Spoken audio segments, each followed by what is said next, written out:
திரு ஆரோக்கியசாமி அவர்களையும் கெட்டடி அவர்களையும் திரு கிருஷ்ணகுமார் அவர்களையும் வேலைக்கு வருமாறு மாண்புக்கு அமைச்சர்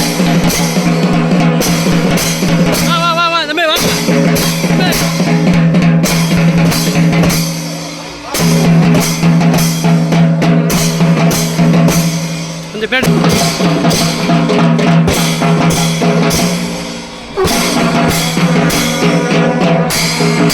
தேர்வில் 100% தேர்ச்சி பெற்ற பள்ளி தலைமை ஆசிரியர்கள் மற்றும் பாட ஆசிரியர்களை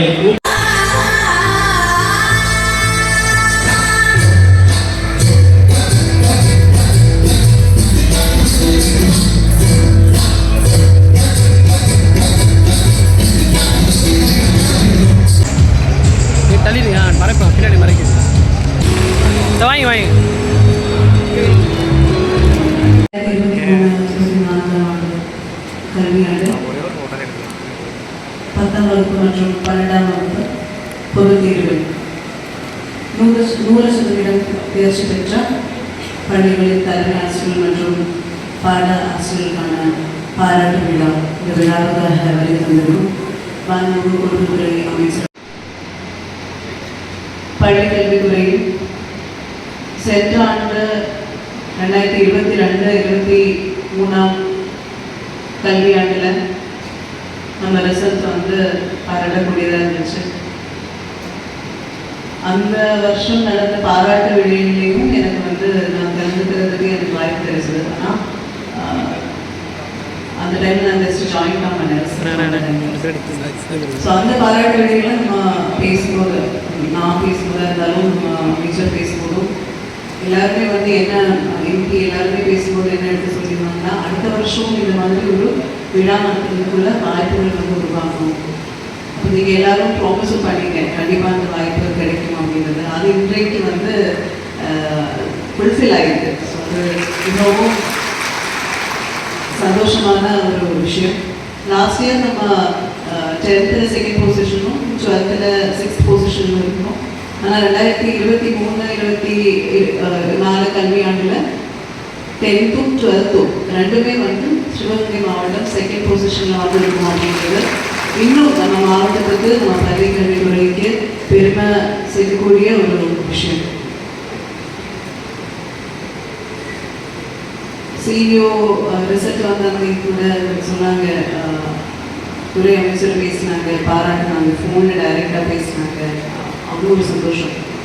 ஆனால் முதன்மை அவர்களும் வந்து 100% ரிசல்ட் எடுத்த அனைத்து எக்ஷன்ஸுக்கும் பாராட்டு விழாவானது 23-24 கல்வியாண்டில் 10ஆம் வகுப்பு மற்றும் 12ஆம் வகுப்பு பொதுத் தேர்வுகளில் வெற்றி பெற்ற அந்த வெற்றியோடு இணைந்து கூடுதல் மதிப்பெண்களை பெற்ற இன்னும் செஞ்சுரிகள் அடித்த அந்த பள்ளிகளுடைய தலைமை ஆசிரியர்கள், ஆசிரியர் பெருமக்கள் மற்றும் மாணவ செல்வங்களை பாராட்டுகின்ற வகையில் நம்முடைய சிவகங்கை மாவட்ட பள்ளிக் கல்வித்துறையின் சார்பில் நடைபெறுகின்ற இந்த நல்ல நிகழ்ச்சியில் ஒரு அடமொழி தொடர்பொழியாளர்.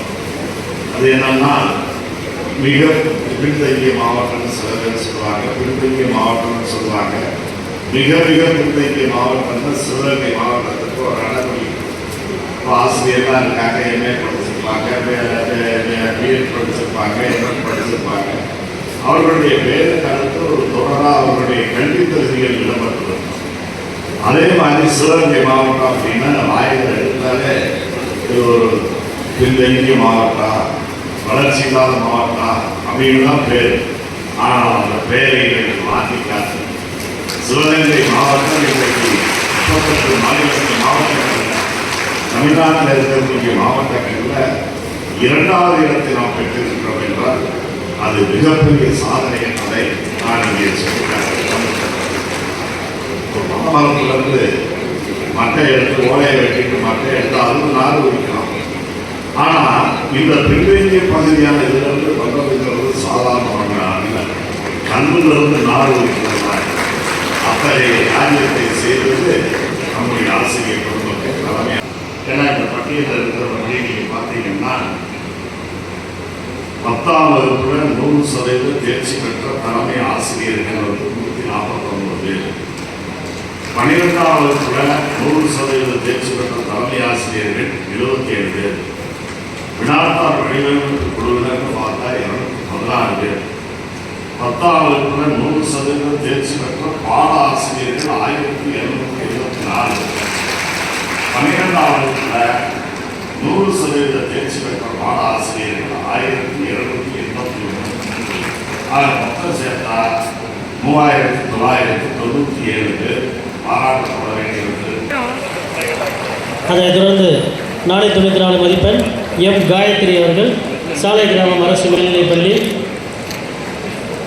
495 மதிப்பெண்கள் காரைக்குடி மதிப்பெண் 498. ரூபாய் 25,000 ஊக்கத்தொகை வழங்குகிறார்கள்.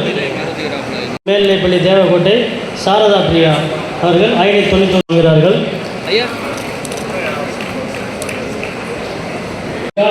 தொடக்கப்பள்ளி கிழக்கு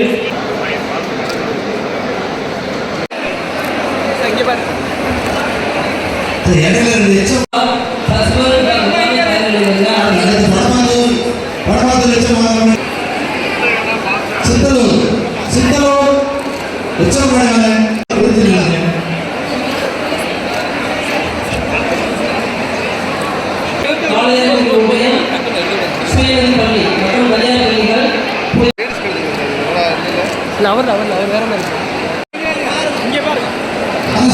சேர்த்து